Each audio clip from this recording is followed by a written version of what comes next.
வணக்கம்.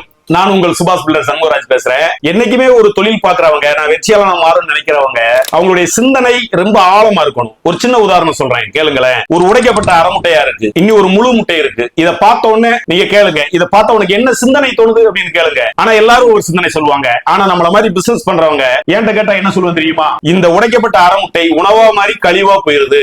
இந்த முழு முட்டைங்கிறது நாம தான் 30 நாள் காத்திருந்து காத்திருந்து காத்திருந்து கடைசியில் அதை அடிச்சு ஓட்டாச்சு தகர்த்து வெளியே வந்து இந்த பெரிய அழகான பிரபஞ்சத்தை அது பாக்குது. அதனால எப்பயுமே ஒரு தொழில்ல தோல்வி தோல்வி தோல்வின்னு வரத்தான் செய்யும். ஏன்னா ஒருத்தங்க நம்மளை விமர்சனப்படுத்துவாங்க, ஒருத்தங்க நம்மளை ஏத்துக்கிற மாட்டாங்க, நிறைய இழப்புகள் வரும், பண இழப்பு வரும், மன அமைதி கெட்டு போயிரும். இனி ஒரு பக்கம் பார்த்தா இயற்கை சேதத்துல கூட ஒரு நஷ்டம் வரும். அதை எல்லாத்தையும் பார்த்துட்டு நான் தோல்வி அடைஞ்சிட்டேன்னு மட்டும் நினைக்காதீங்க. எப்பயுமே தோல்விங்கிறது நிரந்தரமே கிடையாது. எப்பயும் நமக்கு நம்ம போராடி போராடி போராடி வரும்போது ஒரு முழு முட்டை போல நம்ம வெற்றியாளனா மாற முடியும். என்னைக்குமே அரை முட்டையை மட்டும் போயிடாதீங்க. கண்டிப்பா ஒரு நாளைக்கு நமக்கு வெற்றி உண்டு. அந்த வெற்றி நிரந்தரமா இருக்கும். நன்றி, வணக்கம்.